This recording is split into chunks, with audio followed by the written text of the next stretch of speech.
This is David with entry number 711. I'm here in this area. I've recorded multiple entries in before.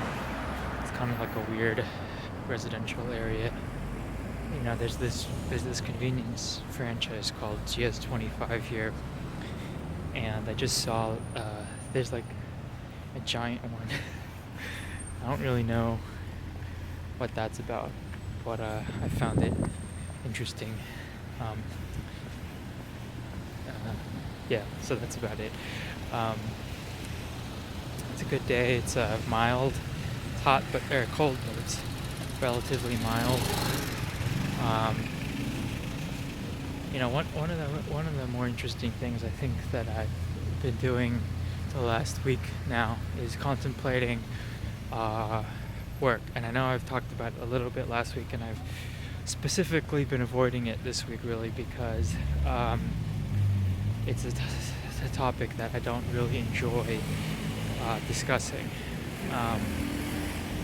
Now, that is coming from a place of no work, so that's really why it feels that way.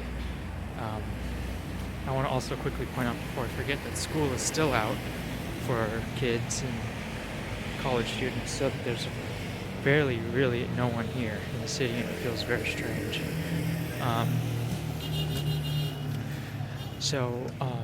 One of the big things that I've been doing in regards to kind of trying to remedy my situation is looking into possibly moving out of Korea. And I know that there's a lot of reasons why I should stay, most of them being money based, but there's also a lot of reasons why I should leave too. And I think the biggest reason why I need to be leaving, and I'm making this entry to just clear my head of this kind of logic. But the biggest reason why I feel like I should leave the city is this country, is that I don't particularly enjoy it. It's fine. I think if I were to give it a rating out of 10, it would be like, look at this.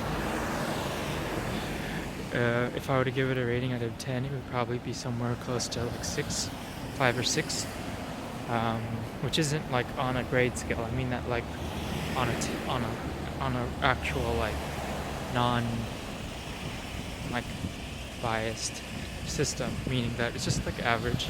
It's not special. Like, to be honest, I liked Sacramento more because the weather was better and the food was more diverse and better. I mean, Korean food's good, don't get me wrong, but it's not amazing. Like, it's not Japanese food, it's not Chinese food, it's definitely not Singapore. It's good, but it's not amazing.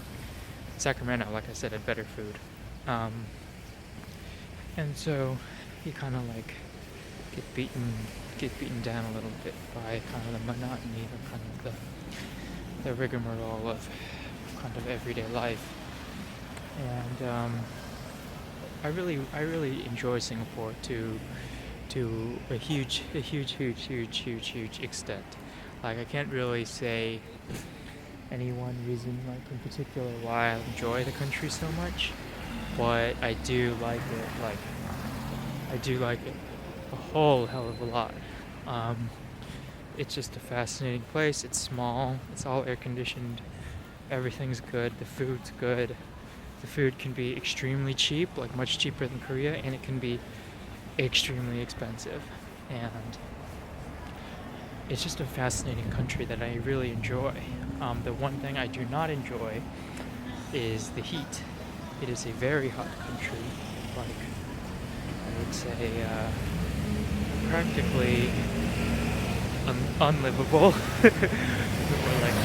If it were like another 10 degrees hotter, I would say that the country is unlivable. But it is a nice place, and you habituate to the heat relatively quickly, so it's not a huge issue. But one thing that I've been doing this last week to get back on track is looking into work options for Singapore for teaching English, I suppose. A couple of things that make it difficult about kind of looking into Singapore and kind of ESL work for ESL work is kind of, I guess, the biggest thing being that their national language is English. And when you have a country where they supposedly speak English natively, uh, makes kind of people looking to learn English kind of shrinks. And luckily, though, the issue is that they don't really speak American English. They don't speak like Western English. They speak like almost like a dialect of English that is very regional to Singapore. And so there are quite a few. I'm not going to say it's not nearly as many as Korea, but there are quite a few options for English kind of like academies or whatever you want to call them. And so I've been looking into more and more of them, and it is interesting kind of seeing the few that I have found. They aren't necessarily like amazing sounding, but to be honest, I'm not really looking for amazing. I'm really just looking for somewhere. It sounds a little bad, but I'm just kind of looking for somewhere that'll hire me and get me over there. Because if I can get over there, then I know that things will kind of improve drastically for me in a way that is essentially incomprehensible and cannot be effectively communicated through this language known as English. It'll be good. It'll be a good thing for sure. The issue is just kind of actually finding a place that is copacetic or understanding or agreeable to kind of my current experience level, which is pretty good, I should say. But still, a lot of them I found are looking specifically for people with master's degrees in either education or English, so it makes things slightly more difficult for someone who doesn't have that. That being said, those jobs that are asking for a master's degree are paying quite handsomely. So anyway, I think that's about it. We'll end it today. We made a good 7.5 minutes. I kind of want to get fried chicken at this place. So good. Anyway, I'll talk with you soon. Bye.